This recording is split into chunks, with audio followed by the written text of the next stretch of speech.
Hola, soy Carolina Sanz y voy a explicar qué hacen las benzodiazepinas en las neuronas. Para poder entender las funciones que desempeñan las benzodiazepinas en las neuronas, primero tenemos que entender la estructura de las neuronas y también su funcionamiento básico. Aquí tenemos un dibujo de una neurona, que podemos ver que está conformado por diferentes partes. Primero tendríamos las dendritas, que son las que reciben la información de la neurona anterior. Luego tendríamos el cuerpo celular conformado por el núcleo y aquí por el resto de orgánulos. Seguido tendríamos el axón, que podemos ver que está recubierto en ciertas partes por vainas de mielina, y las partes que no están recubiertas por nada se hacen llamar los nódulos de Ranvier. Al finalizar el axón tendremos los axones terminales. Para poder entender el funcionamiento de las neuronas, primero tenemos que entender cómo se comunican entre sí. No se comunican porque se toquen de forma física, sino se comunican haciendo la sinapsis. Entre neurona y neurona hay un espacio que se hace llamar el espacio sináptico. Hay una neurona anterior, que es la neurona presináptica, y una neurona posterior, que es la neurona postsináptica. De la neurona presináptica se liberan unos neurotransmisores que luego llegan aquí a la neurona postsináptica. Aquí tendríamos en la membrana unos receptores que al recibir estos neurotransmisores hacen que se activen lo que se llaman los canales iónicos. Los canales iónicos, un ejemplo de ellos podrían ser los canales de potasio, de sodio o de cloruro. La neurona tiene una polaridad negativa, entonces al estar abriéndose estos canales y dejar el flujo de iones, hay iones que son positivos y iones que son negativos. Al entrar iones positivos se repolariza la neurona, lo que crea un potencial de membrana que llega a un potencial de acción, lo que hace que se transmita el impulso nervioso. Cuando se vuelve a hiperpolarizar la neurona vuelve a ser negativa, vuelve a tener esa polaridad negativa y se para el impulso. El impulso viajaría por la célula de la siguiente forma.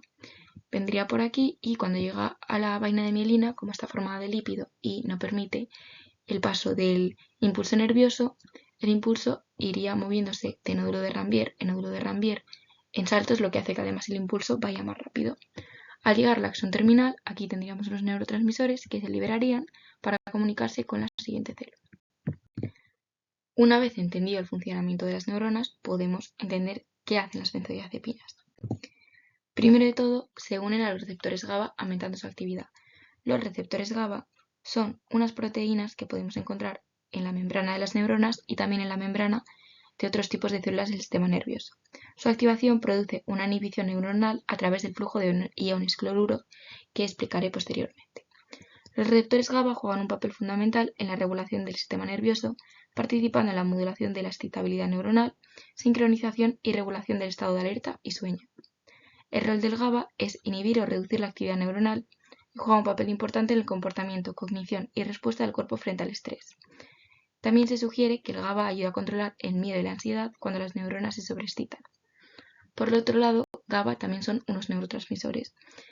Estos neurotransmisores, el déficit de ellos se asocian a trastornos como trastornos de la ansiedad, depresión, falta de sueño, esquizofrenia, epilepsia o incluso problemas de alcoholismo. También modulan la actividad de los canales de sodio. Estos canales de sodio se activan una vez los neurotransmisores llegan a los receptores y funcionan de la siguiente forma. Hay más sodio fuera de la neurona que dentro de la neurona. Por lo tanto, al abrirse estos canales, el sodio actúa a favor del gradiente y viaja hacia el interior. Una vez viaja al interior, ya que la neurona, como he dicho, tiene una polaridad negativa, al sodio ser positivo, la neurona se repolariza, lo que hace que se llegue a un potencial de acción suficiente para que se cree un impulso nervioso que viaja por toda la neurona y luego se transmite a la siguiente.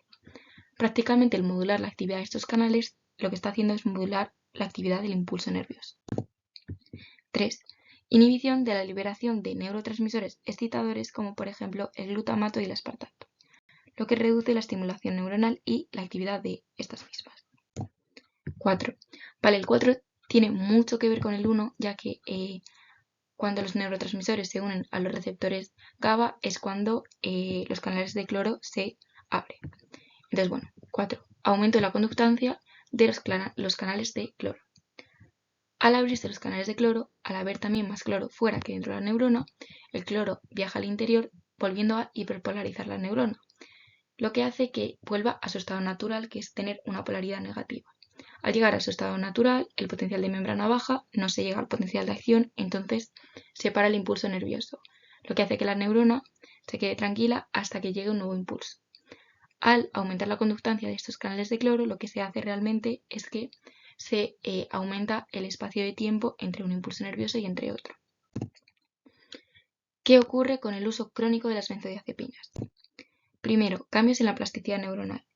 ¿Qué quiere decir esto? La plasticidad neuronal se refiere a la capacidad del cerebro humano para cambiar y reorganizar sus conexiones neuronales en respuestas a nuevas experiencias, aprendizajes y estímulos ambientales. Esta capacidad es fundamental para el desarrollo, aprendizaje y mantenimiento de habilidades y funciones cognitivas a lo largo de la vida. Y 2. Cambios en la expresión de las proteínas neuronales. Las proteínas neuronales son las que desempeñan la función de las neuronas en general y también su supervivencia. Por lo tanto, con estos 2 puntos, si se cronifica el uso de las benzodiazepinas, lo que conseguimos es que la funcionalidad de la neurona en general y su supervivencia se pueda quedar modificada de por vida. Y bueno, esto es todo. Espero que os haya gustado y muchas gracias por la atención.